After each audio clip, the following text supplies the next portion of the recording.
Bonjour à toutes et à tous, ici Monsieur Lambda, bienvenue dans ce nouvel essai occasion. Aujourd'hui, vous avez cliqué, vous avez vu une voiture très spéciale, très exclusive. Je suis à bord d'une Lexus LS 500H en finition exécutive. Cette Lexus LS, elle est affichée à la vente à la concession Toyota STA 91 des Ulysses Villebon, que je remercie pour le prêt de ce véhicule pendant une petite matinée. Donc, comme avec la Lexus IS 300H, comme avec la Toyota CHR, je vais vous faire un petit récap rapide de ce que représente cette Lexus LS. On est donc sur la 5e génération de la Lexus LS qui est sortie en 2017 maintenant. Ça commence à faire un petit bout de temps, on va bientôt avoir 10 ans. La LS, c'est bien sûr la concurrente des Mercedes classe S, BMW série 7 et Audi A8 pour ne citer qu'elle. On a aussi Genesis, mais Genesis n'est pas vendu sur notre territoire. Et on a donc une proposition très luxueuse sur un esprit très différent de ce que peut produire les Allemandes. Parlons directement motorisation puisqu'on a un V6 hybride qui va produire au total 359 chevaux. Donc on a beaucoup de puissance. Et la voiture avance plutôt bien.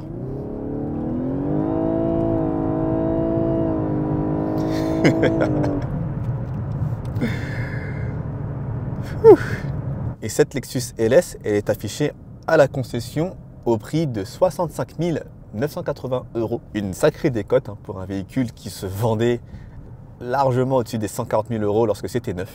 Je crois qu'on est à 141 000 € pour ce véhicule-là. Concernant la transmission... Et je suis obligé de couper la vidéo ici parce que j'allais vous dire une grosse bêtise en vous disant que la transmission était basée sur un train planétaire épicycloïdal. Ce n'est pas forcément totalement le cas puisqu'on est accouplé avec une boîte de vitesse 4 rapports pour la partie thermique. En effet, cette LS500H reprend la chaîne de traction de la LC500H. Et ça me permet de parler directement de l'agrément de conduite, du confort des suspensions.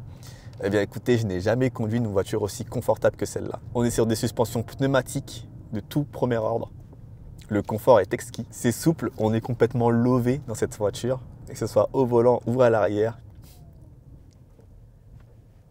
Passer les ralentisseurs est un bonheur. Et ça s'accouple avec une direction légère en mode confort et en mode éco qui va se durcir en mode sport et sport plus. Tout va se durcir parce qu'on est sur des suspensions adaptatives et donc en mode sport et sport plus. On va avoir une direction qui se durcit largement et une meilleure connexion avec la route. Une réponse d'accélérateur beaucoup plus appuyée, beaucoup plus forte. Et concernant les modes de conduite, on en aura 5. Confort et éco, normal ou personnalisé, sport et sport plus. Sport plus, c'est là où toute la cavalerie sera lâchée. Niveau freinage, ça freine bien, ça freine fort et il en faut pour pouvoir freiner cette cavalerie. Pour parler du dessin de cette LS, il y a des choses à dire sur le dessin de cette LS. Alors oui, on est loin des premières générations de ce modèle. On est sur un exercice de style de la part de Lexus qui est très réussi, selon moi. Par rapport à l'ancienne génération, on est sur une cassure profonde. Bien sûr, à l'avant, c'est dominé par cette calandre en trapèze magnifique. La voiture est d'une élégance folle. Elle vient s'inscrire dans le flot de la circulation de manière toute douce et toute agréable. À l'avant, j'apprécie énormément ces lignes toutes fluides, la signature lumineuse qui est très bien intégrée et ces optiques, pareil, de tout premier ordre. La voiture est indiscutablement extrêmement jolie. Là-dessus, je pense qu'il n'y a pas trop de débat. Et la ligne n'est pas trop pataude. On n'est pas dans la rigueur allemande. On est sur une expression purement japonaise, très hospitalière, très accueillante.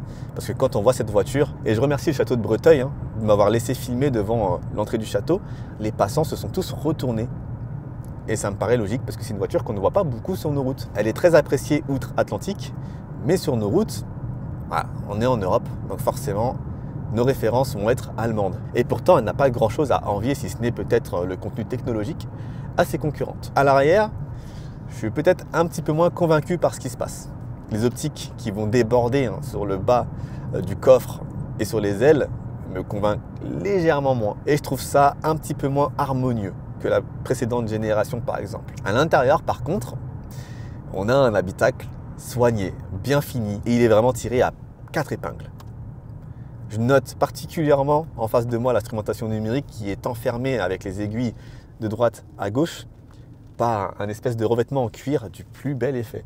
C'est vraiment magnifique. Mais avec des matériaux de qualité, du cuir quasiment partout et des assemblages rigoureux, impeccables qui ne bougent pas. En même temps, à plus de 140 000 € neuf, c'était peut-être le minimum. Après, ce modèle-là, il a un intérieur cuir noir, donc on est un petit peu sombre, mais il existe des intérieurs crème, voire même marron sur cette Lexus qui sont vraiment très bien finis, très jolis. Les sièges sont réglables sur une multitude de voies, chauffants, ventilés bien évidemment pour le chauffeur et pour le passager. On peut avaler des kilomètres et des kilomètres et des kilomètres au volant de cette voiture sans aucun souci. Pour le reste de la planche de bord et notamment l'écran, le grand écran qui domine cette planche de bord, j'aime beaucoup le fait que l'écran ne soit pas tactile. Il est commandable via le fameux pavé tactile de Lexus qu'on a connu dans les années 2010. Certes, son utilisation n'est pas forcément ultra fluide, mais avoir un écran qui n'est pas tactile, ça permet d'avoir un écran qui est pleinement intégré à la planche de bord, qui ne dépasse pas. C'est pas forcé en fait, et le rendu est très élégant et très appréciable à regarder. Mais j'avoue que les menus de la voiture sont un petit peu compliqués à appréhender. Sur les essais occasion, je conduis les voitures sur 2 voire 3 heures grand maximum, donc c'est légèrement plus compliqué à appréhender, je dois l'admettre. Surtout que cette voiture a énormément de fonctionnalités et d'équipements, donc de s'y retrouver, ça demande un certain temps d'adaptation. Et à l'arrière, gros chapitre, puisque c'est là que les choses se passent réellement. C'est clairement le passager arrière droit qui aura droit à la meilleure expérience dans cette voiture, indéniablement. Nous n'avons que 4 places, puisqu'on est en finition exécutive, donc pas de 5e place au milieu. Et de toute façon, elle serait inutilisable à cause du tunnel de servitude qui prend beaucoup de place. Mais le confort à l'arrière est exceptionnel, bien entendu, avec un tas de réglages pour le siège. Les sièges qui sont bien entendu chauffants, ventilés, massants. Et chaque passager arrière aura un écran tactile sur lequel il pourra paramétrer à sa guise la température, les volets roulants qui sont tous électriques, même pour les fenêtres, des portières. La cinématique est magnifique à voir. Les écrans ne sont pas tactiles, ils seront commandables via le pavé tactile qui se trouve au milieu entre les 2 sièges arrière. Chaque écran a son port jack, donc on peut mettre un casque et profiter du voyage en toute tranquillité. Et en plus de tout ça, le passager arrière pourra gérer le siège devant lui, le siège passager. Il pourra le ranger complètement ou le faire reculer. On est donc, vous l'avez compris, sur une voiture de chauffeur. Et concernant le coffre, on aura seulement un peu plus de 400 litres de contenance, donc c'est un petit peu léger. On n'est pas sur une familiale, on est vraiment sur une voiture de classe affaires. On revient sur la route avec ce qui se passe en termes d'agrément. Le V6 est très discret. On va évoluer en hybride à basse allure. Avec ma conduite, j'ai réussi à avoir des chiffres de consommation assez intéressants dont je vais vous parler juste après. Mais là, on a beaucoup de souffle.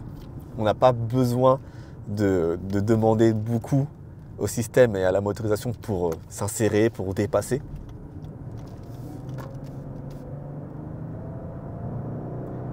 Et lorsqu'on lui demande, ça se fait dans une sonorité très agréable. Et niveau consommation, ce que ça a donné sur mon essai, c'est que là, je suis actuellement, depuis que j'ai remis le compteur à zéro, à 9,7 litres au 100.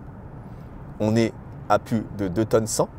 On est avec 359 chevaux, un V6 de 3,5 litres. Et je tourne à moins de 10 litres au 100.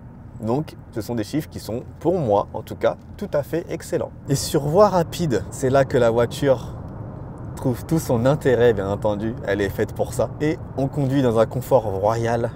J'ai l'impression que je pourrais aller jusqu'à Marseille comme ça. Surtout, l'insonorisation est exceptionnelle. Et là, j'ai fait exprès de couper le son. Mais on a une sono Mark Levinson à plus de 20 haut-parleurs. Là, j'ai un haut-parleur ici, encore là-bas. Lorsque vous écoutez votre musique sur le bon support, je parle d'un CD ou d'un DVD par exemple, ou même directement avec votre iPhone ou votre Android branché, on a quelque chose d'assez exceptionnel au niveau du son. C'est l'une des meilleures sonos, probablement top 3 des sonos que j'ai pu avoir dans une voiture à l'essai. Donc oui, une voyageuse née, une voiture qui sait choyer ses occupants, exceptionnel. Je vais terminer avec les équipements. Bon, le problème, c'est que vous faire la liste des équipements disponibles sur cette Lexus serait extrêmement long. Donc, je vous ai déjà parlé des éléments de confort par rapport à l'intérieur pour les passagers. Au niveau des aides à la conduite, on va avoir le maintien dans la voie, le centrage dans la voie, qui sera plus efficace sur voie rapide que sur petite route. Régulateur adaptatif, bien entendu, et tout ce que vous pouvez trouver sur des voitures qui sont technologiquement très avancées.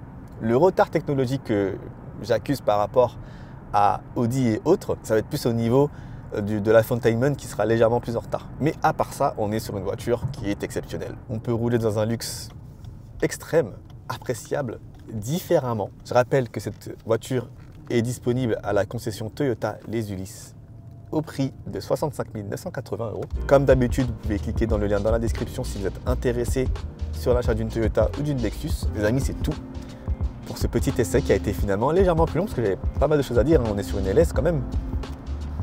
Comme d'habitude, en attendant la prochaine vidéo, moi, je vous incite à rouler prudemment. Vous êtes safe.